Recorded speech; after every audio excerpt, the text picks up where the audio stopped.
Generally speaking, people want consistency from their entertainment. For a movie, TV show, or video game to deliver an experience that's tonally and stylistically coherent from start to finish. It isn't easy to do though, especially not in the world of video games, where a game can comprise dozens or even hundreds of hours of content for players to gorge on. Whether on purpose or not, these 10 recent games all turned in shocking, ridiculous, hilarious, and totally bizarre scenes that strayed far from what players had experienced up to that point. I'm Jess from WhatCulture, and here are 10 more out-of-place scenes in recent video games. Number 10.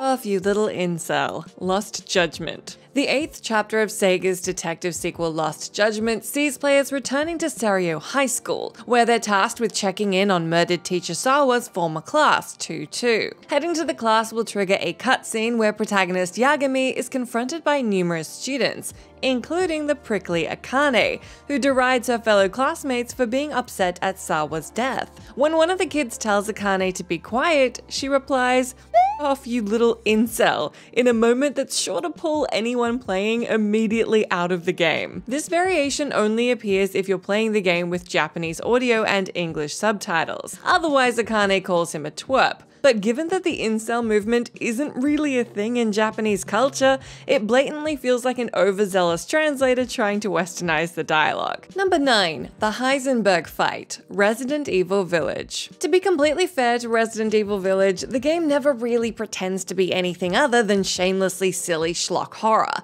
as evidenced by the presence of werewolf-like mutants called lichens from the get-go. Even so, Village flirts with jumping the shark outright late in the game during the final encounter with Carl Heisenberg, who's used his ability to manipulate magnetic fields to transform himself into a grotesque man-machine hybrid. As Ethan, players are put inside a makeshift tank to participate in what is effectively a mech battle, as Heisenberg uses the surrounding environment to both shield himself and fire projectiles. Combine this with some of the outrageous one-liners he spits out mid-fight, especially referring to Chris Redfield as a, quote, boulder-punching asshole, and this is about as campy as Resi has ever gotten. Many were ultimately left disappointed that they never got a proper final confrontation with Heisenberg in his humanoid form, but if you were able to get on its nutty wavelength, this fight was at least a very amusing WTF moment. Number 8. Incest out of nowhere, 12 minutes. Few games released over the last year have generated quite as violent a backlash as Annapurna's top-down dramatic thriller puzzle game 12 Minutes. The game is centered around a man attempting to escape a 12-minute time loop inside his apartment, and though various twists and turns are unfurled over the course of the story, the big reveal, and yes, I'm going to spoil it here, so if you don't want to know, make sure you skip ahead right now. The big reveal is that the man and his wife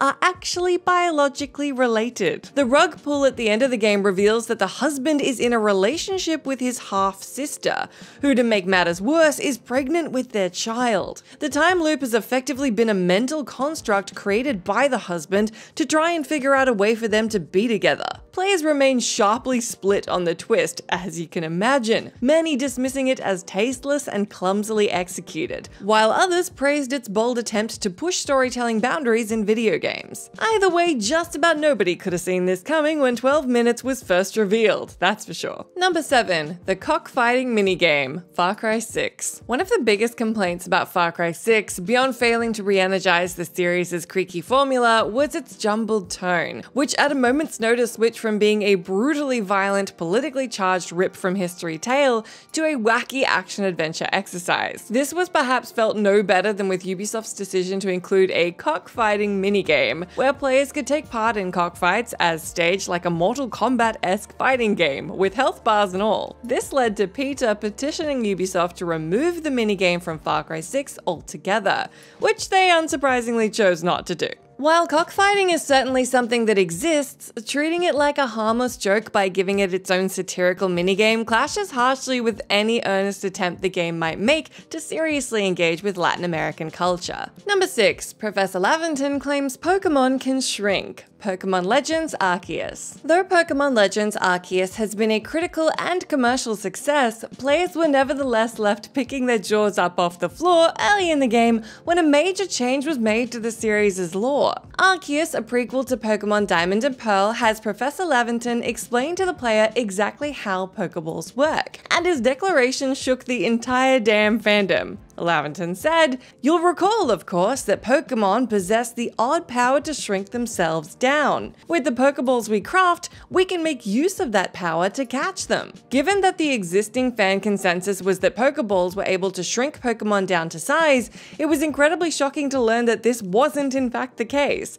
and that Pokémon are instead shrinking themselves. Some fans are however refusing to give up the fight and insist that LAVENTON is simply making a speculative explanation for something he can't fully make sense of. Whichever side you take though, it's certainly got people talking, and wondering why something so weird was shoehorned into the game at all. Number 5. The LARP subplot. Life is Strange True Colors. As proof that something can be out of place but ultimately totally awesome, we have Life is Strange True Colors. Though the game is focused on protagonist Alex Chen's attempts to solve the mystery of her brother's death, it's really a wider character-driven drama that fully immerses the player in the gorgeous mining town of Haven Springs. Yet this slice of life aspect takes a charmingly off-kilter turn in the game's third chapter, where Haven Springs' residents partake in a town-wide LARP, that's live-action roleplay session. This includes Alex, and so the bulk of the chapter is basically an hour-long parody of RPGs, as players venture off on fetch quests, get in fights, talk to local characters, and even slay the final boss. It's certainly not challenging in the slightest, but it's still a whole lot of fun, if also totally out of the blue in a game that was marketed as a murder mystery yarn. For a significant chunk of the 8-hour experience to be an adorable metagame is wholly out of place, but in this case, in the best way. Number 4. The Train Epilogue, Hitman 3. The new trilogy of Hitman games have made an art out of delivering meticulously crafted sandboxes for players to explore while finding ways to creatively kill off their assassination targets. But Hitman 3's final mission, an epilogue set in the Carpathian Mountains, throws the sandbox formula out the window for a more linear and constrained scenario that's proven massively divisive with longtime fans of the franchise. The mission is set on a train as Agent 47 is tasked with eliminating Arthur Edwards, the new supreme leader of the shadow government known as Providence. Though moderately amusing as a James Bond-esque sortie, for players used to having an expansive locale to investigate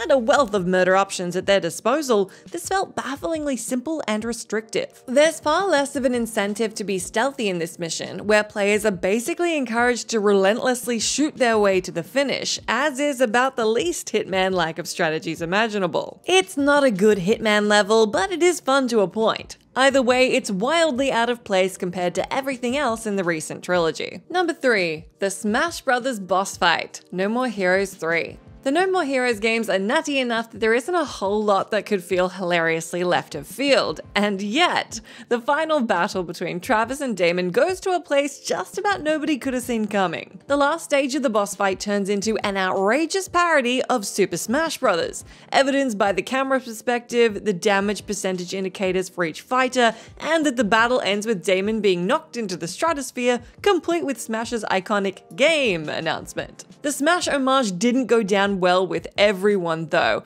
as some fans felt it robbed them of a more legit final boss battle, even as others were excited that they finally got Travis in Smash as they've been demanding for so long. Hilariously, game director Suda51 confirmed that Smash Bros. Director Masahiro Sakurai gave him a personal thumbs up to include the parody, amid Suda's own concerns that including the fight could cause a legal headache. Love it or hate it, it sure as hell sticks out like a sore thumb. Number 2. Killing Cutie, It Takes Two. The great joy of It Takes Two is that it constantly changes up its own gameplay loop, fleeting from platformer to fighting game to Diablo clone and so on. While some of those gameplay variations slotted perfectly into the game's overall vibe, there is one sequence which has remained infamous ever since release. Protagonists May and Cody, a soon-to-be divorced married couple who get turned into miniature dolls, believe they'll be turned back to normal if they can get their daughter Rose to spill tears on them. And so they hatch a very cruel plan to kill her favorite stuffed toy,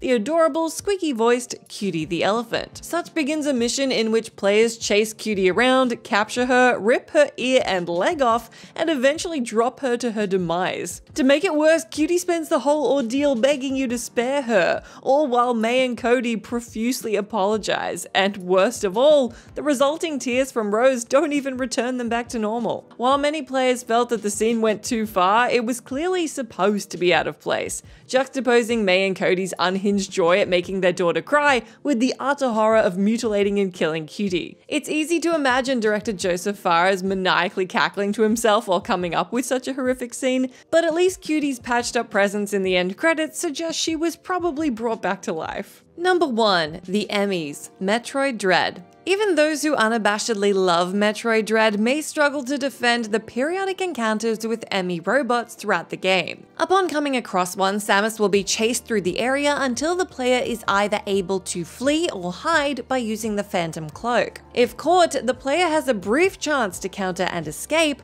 though they'll most likely be killed and sent back to the last checkpoint. These sequences are without question the most commonly complained about aspect of the game. Given that players are unable to easily defend themselves and may simply end up waiting for the Emmys to leave the area, many feel that these asides are monotonous dead weight in an otherwise thrilling, brilliantly paced game, if not outright antithetical to the core design philosophy. Whatever your own take, they definitely come out of left field, even with the Emmys being featured extensively in Metroid Dread's marketing campaign. That's the end of our list, but do let me know down in that comment section if you can think of any more out of place scenes in recent video games. As always, I've been Jess from WhatCulture. Thank you so much for hanging out with me. If you like, you can come say hi to me on my Twitter account where I'm at Jess McDonald, but make sure you stay tuned to us here for plenty more gaming goodness.